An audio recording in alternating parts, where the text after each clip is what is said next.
Okay. Last class, the show completed the third module. Now, let's begin with the fourth module. That is nothing but the data intensive computing. So, this one is the syllabus for your the fourth module. So, the data first he has given the what is data intensive computing, and next map reduce programming. What is data intensive computing? Characteristics and intensive computing and challenges. Some historical perspective and some technologies he has used, and how exactly store the data intensive computing with help of the Amazon S3 he has using and some programming platform he has used.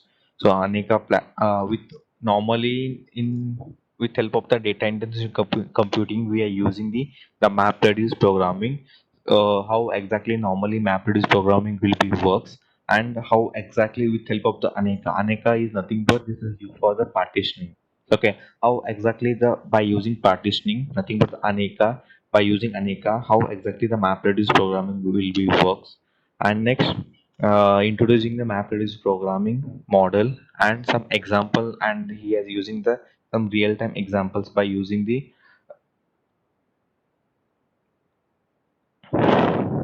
by using the this MapReduce programming. Okay, next.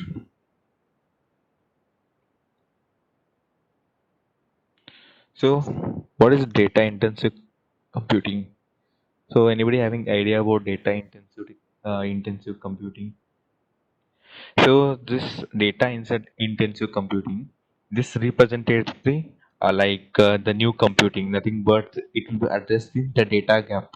So the gap using the scalable parallel processing, nothing but it will this data intensive computing it will be allows some government sectors and the commercial organization as well as the research environment we are using this environment this data intensive computing. It will be having some large amount of the massive amount of the data as well as we can implement the application with help of the like with help of the cloud.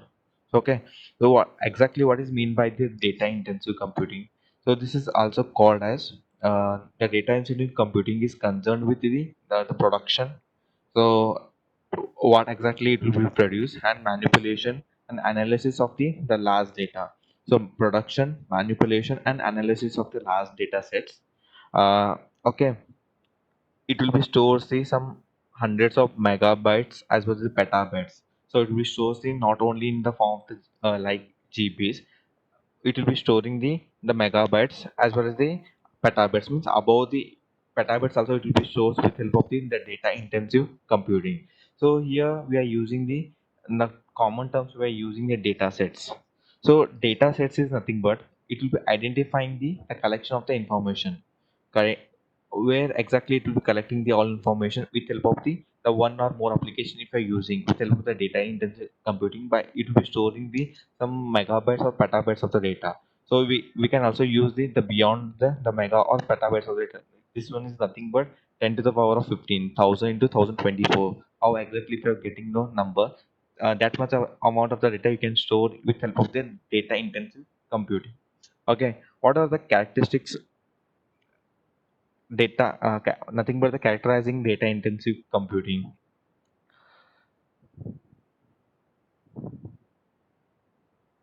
Over here already I have used one more term, the data gap.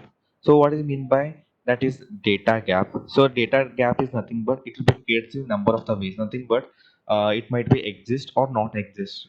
Okay, uh, nothing but it might be an accessible as well as the it will be completed or the not completed to store the all type of the data, as well as according to the suppose if you're using the uh, energy management system. Okay, for example here using the problem causes in the energy management system, so you can using with help of the data gap just you can make the job even it is more difficult, means within the time to complete that the energy management like some nothing but he has given some task. Okay, with help of the data in middle in gap only you should complete this much amount of the work. Okay, with help of the that data gap. So okay, suppose if you're not able to complete the data, so automatically so it will be showing some message error messages or some the pop-up messages will be displayed. Otherwise, suppose if you're taking the like it will be consuming the more time. Okay, consuming the more time means already some data will be stored. Similar kind of the data once again it was passing in that in the energy management. So automatically here the already that all the data will be available in the databases.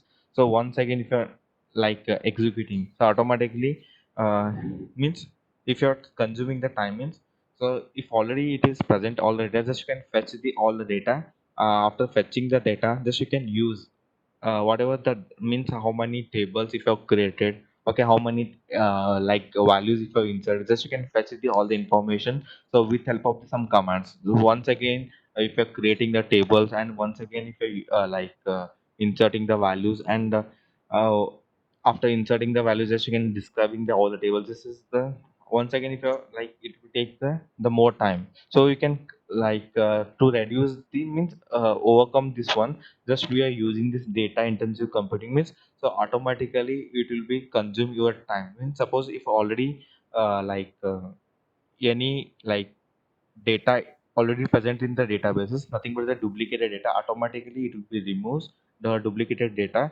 And after removing that data, okay, this suppose if you are sending the new data type, sorry, new data in that with help of that computation, so that one will be executed. If it is similar type of the data, once again if you are sending, so it will not executed because the already that type of the data will be stored there. So once again directly it will fetch the data, and once again it means directly it will be displaying the whatever your expected output it shows.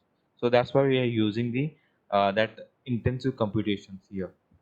And next one is the here the data intensive applications. It will be handle the many type of the data sets. So data sets is nothing but it will be identifying the collection of the information of elements. Okay, it is similar to the one or more means it is relevant to the one or more applications. If you are taken any application if you are running, so suppose if you are having the similar type of the any applications, so automatically it will be removes that similar type of applications. And if suppose if you're sending the passing any new application, it will takes only the new application, then it will be start for execution. And once again this data sets will be used the multiple the tera and petabytes of the data. Means here also it will takes the tera as well as the peta.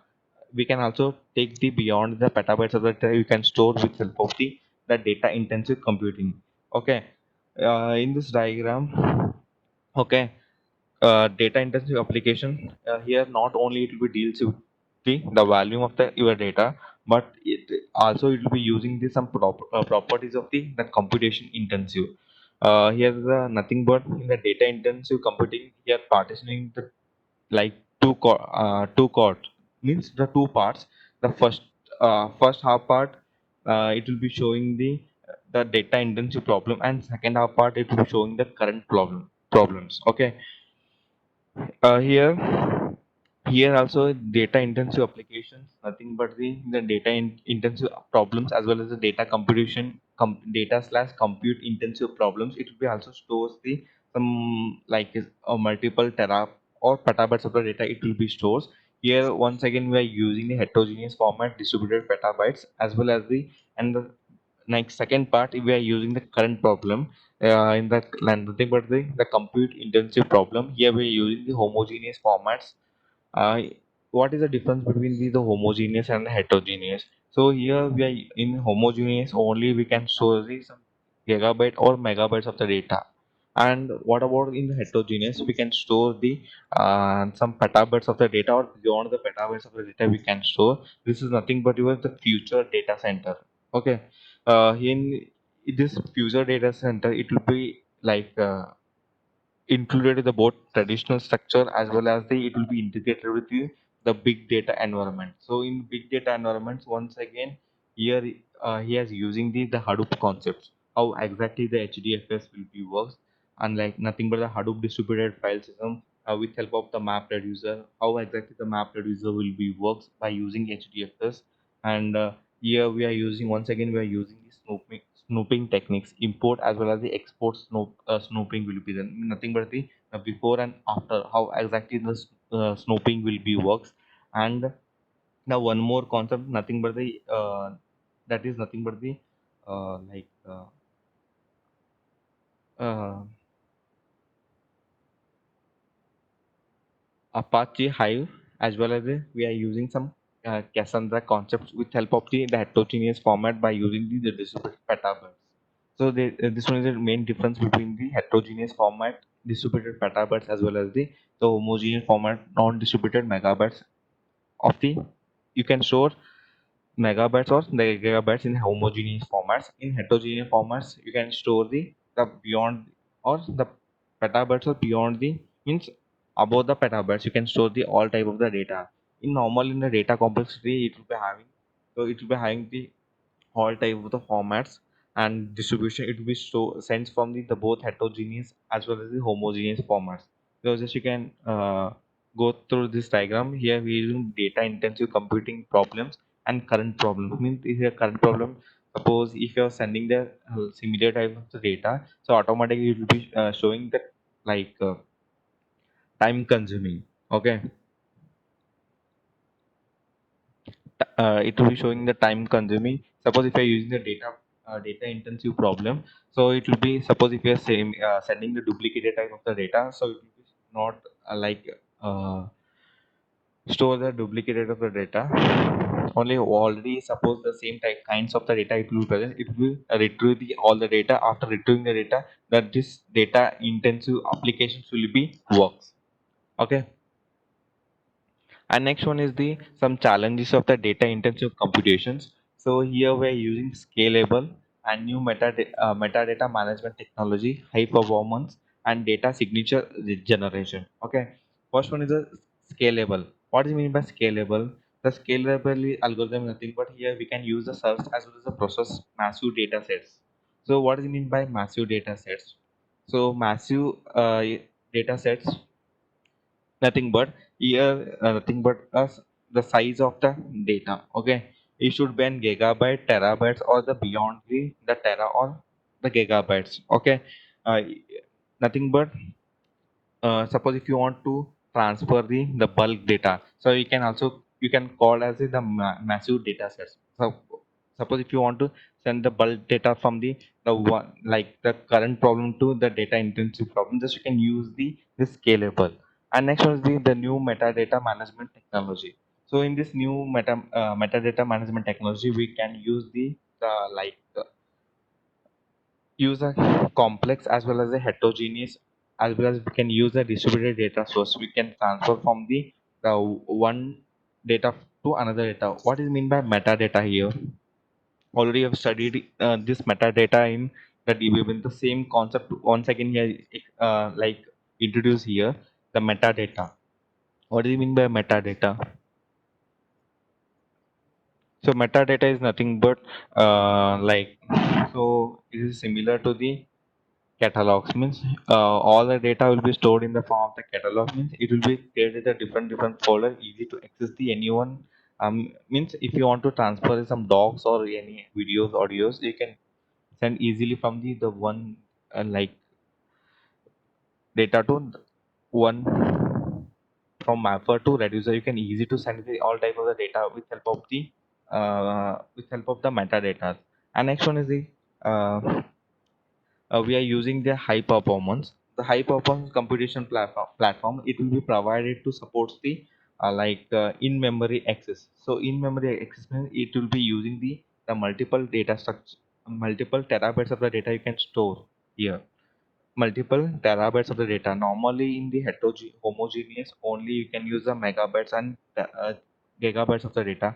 But with help of the high performance of the data, if you're using, you can store the multiple terabytes of the data you can store in with help of the data intensive computing. And next one is the as well as in high performance we can use the reliable as well as we can suppose if you're sending the some petabytes of the data or beyond the petabytes of the data, then automatically it will be sent with help of the DFS. DFS is nothing but the distributed file system. With help of the distributed file system, you can send the data from uh, the current problem to the data intensive problem. Nothing but the compute intensive problem to the data compute intensive problems. Nothing but you can here in the data intensive problem it will be stored as some multiple tera and petabytes, but in normally in homogeneous only it will be shown the gigabytes of the data. And next one is the historical perspective. So normally first we are using the high speed wide area network, nothing but the WAN.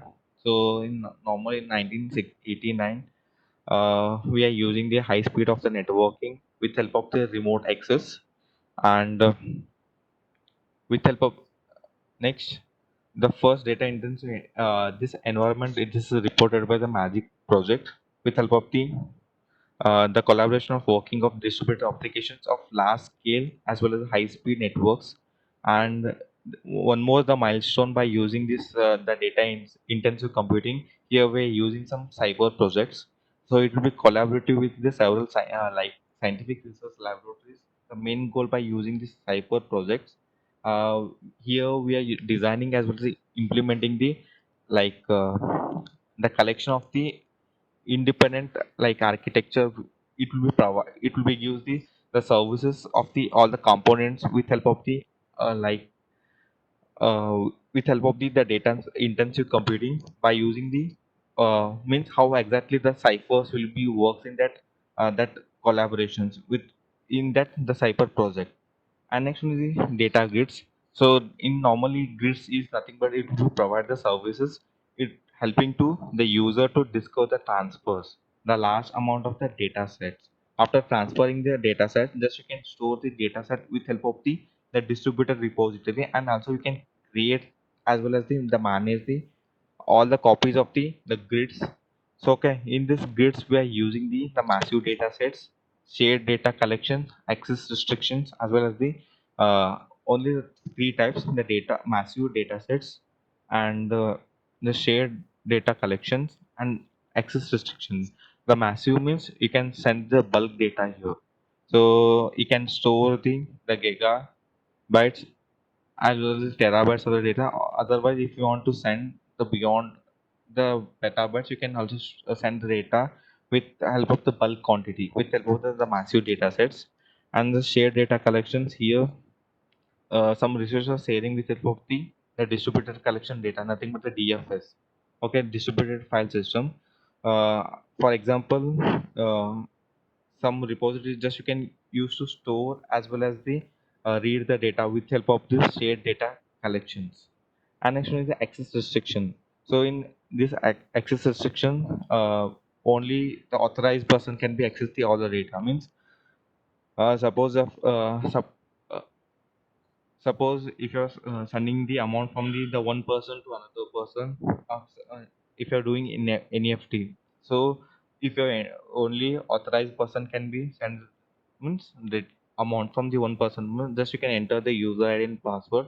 After entering once again you should enter the authorization password, then only the amount will be transferred from the one person to another. This is nothing but one of the examples by using the access restrictions. So in this access restrictions we are using the LHC. So LHC is nothing but a large uh, hadron collider. This is nothing but it will be supports the storage and analysis of the large scale data sets. So this is supports uh, storage and analysis of the large scale data sets. It is used for data sharing as well as the some online collaboration. The one more we are using BIRN. So BIRN is nothing but so bioinformatic research network. So biometric research network is nothing but one of the data sharing. This is online collaboration. So with help of the BIRN. So here the two grids we are using. One is grid is LHC. LHC is nothing but Large Hadron Collider. This is used for storage and analysis of your large data sets. you can use any massive data sets also you can store here in LSC. And in BIRN is nothing but the bioinformatic resource network. We can share the data from the one massive data set to another massive data sets, and it is used for the online collaboration. And next one is a common data cloud and the big data. What is the difference between the cloud and big data? The cloud is a network or internet we can access anywhere without, like internet, the cloud will be not works.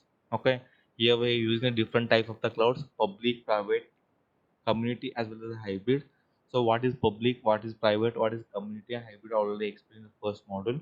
And already it will provide us some services as PaaS and SaaS: infrastructure as a service, platform as a service, as well as the software service. How exactly these all services we works, and some technologies we are use the Web 2.0 and Hadoop. Next, Amazon Web Services, GF, Google File System, and distributed file system.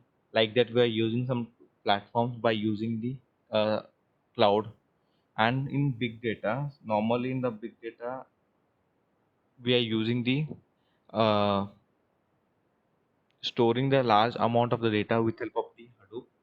So we are using the HDFS, Hadoop distributed file system, Pig. How exactly the Pig will be works, Hive, Cassandra, and here the part in HDFS, how exactly the map reduce will be works, how the mapper will be sends the data, and how reducer will be receive the data. So there is a difference between the how exactly the normal HDFS map reduce will be works and the with help of the Aneka, how exactly it will be works. So this once again he has given the data cloud as well as the big data. So in this big data, it will be provides a large amount of the, like this is a common, you can show the large amount of the data. Uh, the cloud as well as the big data a little bit same, only the some concept will be different. Like here we are using some distributed file systems, as well as in cloud we are using types of the clouds, as well as we are using services. And we are using the Google Big Table, as well as the GFS, and as well as the some GPFS, and some sectors we are using some grids, and some clusters we are using in cloud. And in the big data we are using Pig, Hive, Cassandra. Like that we are using, this is some difference between the cloud as well as the big data. And next one is the database and data intensive computing. So in the database and data intensive computing, normally in the distributed databases, just you can consider for example, database management system. So in this database management system, just you can store the large number of the data sets. Okay, for example, uh, just you can take your lab experiments of the uh, DBMS. So you can create the n number of the tables. You can, okay, after creating the n number of the tables, you can insert the values. There is no restriction. Only you can enter this much of the, like for one table you should enter the five values. There is no restriction. You can create a n number of the tables. You can insert the n number of the values, and then you can display the all the tables. Or how many means values if you entered, means you recorded. So all the data it will be displayed. And next, already we have studied acid properties. Studied now in the acid properties and relational models, and two-phase locking. And next, after two-phase locking, once again we are using the some dynamic SQL as well as embedded SQL. So in the embedded and dynamic SQL, we are using single valued as well as the multiple valued tuples. How exactly it will be works, and how exactly SQL code equal to 0, SQL code is greater than 0, SQL code is less than 0 is working. The same concept once again he has repeated in the database as well as the data intensive computing. And the next one is the the technologies and the data intensive computing.